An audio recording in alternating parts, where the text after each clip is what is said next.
I'm going to read some poems from the collection Frayed Opus for Strings and Wind Instruments. The first poem I will read in English, and I will go on to read it in Danish as well, as these poems have been translated from the Danish.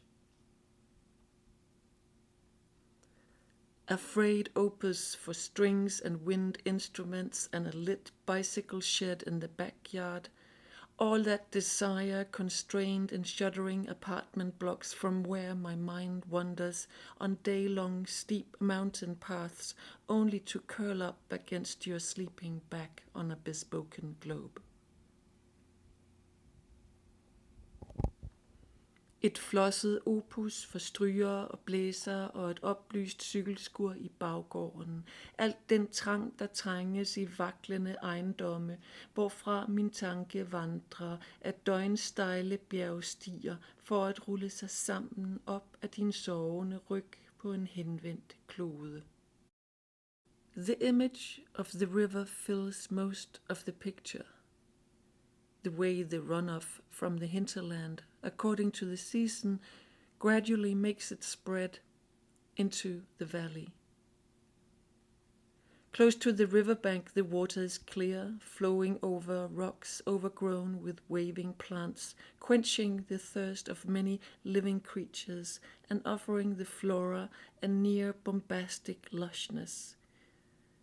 Here the river is shallow, with only a weak current, gathering lazily outside of the rainy season, as though preparing for a leap it needs time to ready. Like a river valley in a highland jungle, where the water is far from its source and still further from the ocean, that I, here at this precise riverbank, marry the owner of a sports apparel company, doesn't take up nearly as much space in the dream. The fact that I'm happy is the least of it all. On the table, in the room, in the dark house, lies the book you didn't know you were looking for, open to the page with a poem about solace that you didn't know you needed. At first, the letters, then the words. Little by little, the lines disappear as you read them in the light of the faint dawn that trickles in between the Venetians' dusty slats and unites you with someone you didn't know you are. Odd how you are in my thoughts these days, how you sneak through crevices I didn't know were there. Has something happened? Are you okay? Why are you rising from the deep? Is something going on, something brewing down there? I thought I had learned to stay on the surface, to skate, or something that looks like skating, but then you look up at me through the ice. Aren't you a little pale, or is it the dark background that does it? Maybe it's just the angle that seems troubling, or because your mouth opens and closes like a fish, and it's impossible to hear what you're saying if you're saying anything but your lips. And of all the first kisses I've ever had, it's only yours that I recall. The suction, the sinking, the vanishing, and all that suddenly no longer existed. In the thicket of possibilities, I choose the continental shelf as my fort, find foothold, take off, firmly determined to fall in with the spirit of the place. But in vain. I tumble, flopping through the mesh in the net. In the broom closet, I have the company of some rat-like creatures. One of them maintains it has found the Northwest Passage, possibly just a polite excuse to make conversations.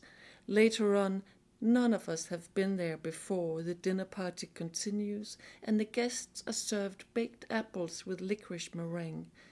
My dinner partner is missing the tip of his left thumb. I pretend I haven't noticed a thing, fall in love with lightning speed the moment the guard takes a nap at the floodgate. Always this desire to fill a void, to fit my body into the shape of someone else's solitude, and the answers whirring in the air search for questions far too close to the candle's nervous flames. Tonight all men are my husband, all women his wife. I am no one's daughter, no one's sister, no one's mother. Anyone can see my face has traveled. Air hostess, I reply when anyone queries. I feel dizzy and leave early, the long haul to Shanghai, my excuse. On 8C Andersen Boulevard, during rush hour around 5 o'clock, I am a speck of stardust on a bicycle, wrapped in my life's nanosecond, my life's nanosecond, my life's nanosecond.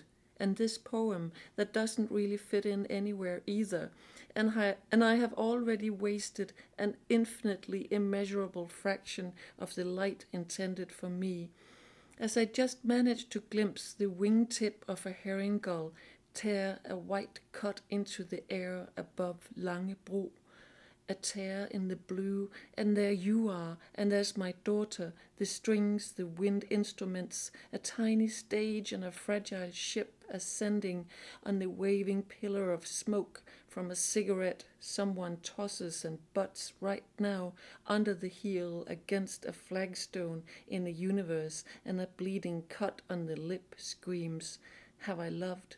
Have I loved? Have I loved enough?"